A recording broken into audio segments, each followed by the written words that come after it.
Warning, spoilers ahead. The following is a recap of the movie Godzilla from 2014. The movie begins with hidden text containing information about some old events linked to some ancient creatures that are lurking around the world that led to the creation of the Monarch organization. One of these creatures of old is named Godzilla, a giant lizard-like monster that was lured to the Bikini Islands, where it was hit by an atomic bomb in 1954. We then jump to the year 1999, where Monarch scientists Ishiro Serizawa and Vivian Graham arrive at the site of a uranium mine in the Philippines, where a collapse took place, leading them to the discovery of a cavern that contains a giant skeleton of a giant creature. Vivian, who's wondering if it was Godzilla, is told that this corpse was much older. They soon discover two eggs. One seemed to be broken, as if something had come out of it.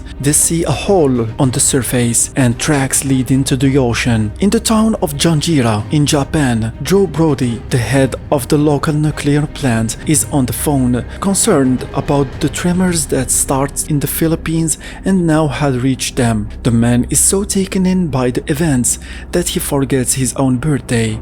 Later at the power plant, Joe notices that the tremors are increasing and are forming a pattern. His wife Sandra, who is the head of the technicians, goes to check the reactor. They soon are hit by a strong tremor that causes a breach in the reactor. Sandra orders her team to withdraw. They start running, followed by the radioactive cloud. Joe waits for his wife at the exit, but the communication with her cuts and he soon has to close the door. He sees his wife with the others trapped as the reactor gets sealed. Joe's son Ford sees the power plant as it collapses in the distance. We then jump 15 years to the future. Ford now is part of the Navy as an explosive ordnance disposal officer. The man has a wife, Elle, and a son, Sam.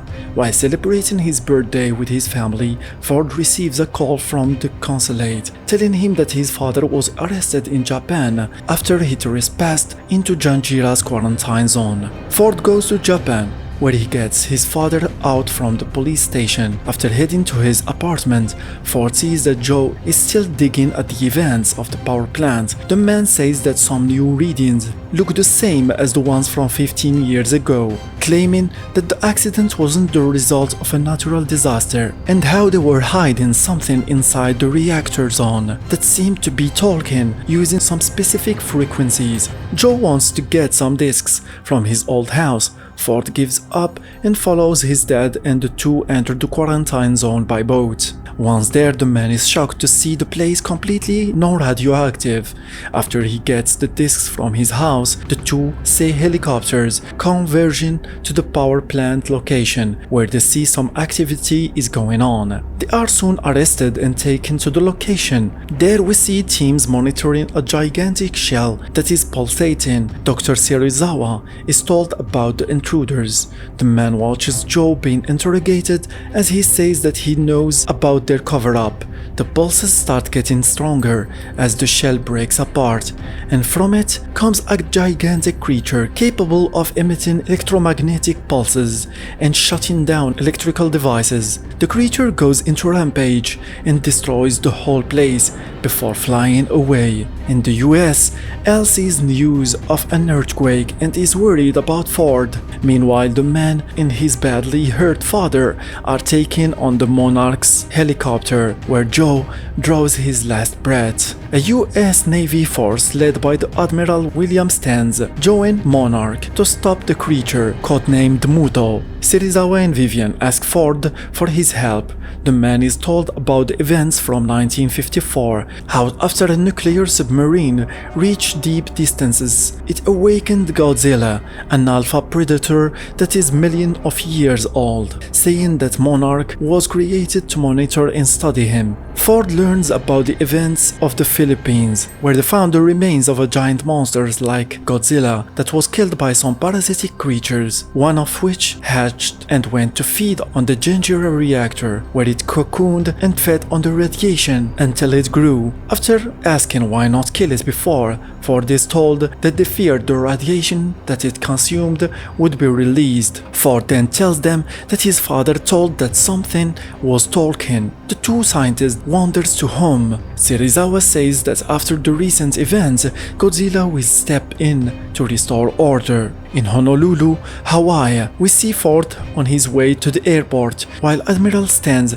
is informed about the loss of a Russian nuclear submarine somewhere northwest of Hawaii. The submarine is later found in the jungle of Oahu, where the Muto was feeding on it. After attacking the monster, it uses its EMP attack to neutralize the jet fighters. The effect of the attack reaches Honolulu, where Ford sees the train he was on suddenly stopping. Soon Godzilla arrives on the shores of the city, causing a massive tsunami. The Muto who landed in the city too causes massive destruction and is soon face to face with Godzilla. The events are broadcasted live, where we see Godzilla following the Muto as it escapes. In the aftermath of the destruction, Ford learns that the monsters are headed east. On the US carrier, they follow the two creatures. Serizawa says that the Muto will head probably to Nevada, where the intact egg that was found in the Philippines was disposed of and stored with the nuclear wastes due to its radioactive nature. After checking the facility, they found the creature has already broken free as it walks through Vegas, destroying the city.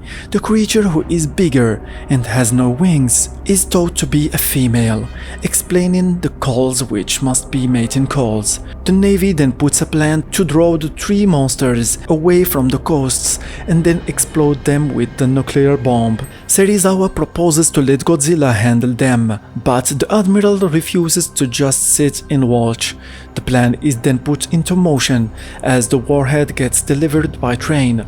Ford asks the Master Sergeant to let him join the team, saying that his family are in San Francisco, where the monsters are heading. In one of the hospitals, Elle gets a call from Ford, telling her that he will come to save her and Sam.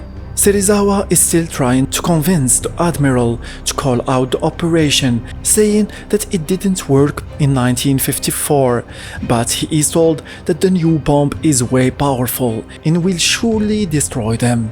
On their way to deliver the nuclear bomb, the train is suddenly under attack by the Muto. Ford later wakes up between the bodies of dead people and comrades and is saved by a team that came to retrieve the bomb. After sending Sam away with her friend, Elle stays behind waiting for Ford. Meanwhile, the man is taken to Oakland to the operations headquarters, where we see that Godzilla is nearing a busy bridge, where we see the bus carrying Ford's son crossing and getting stopped by the military. Where they are about to intercept Godzilla, they open fire and the monster tears through the bridge soon after the bus crosses. On one of the boats, the warhead is activated and set to explode in 1.5 hours.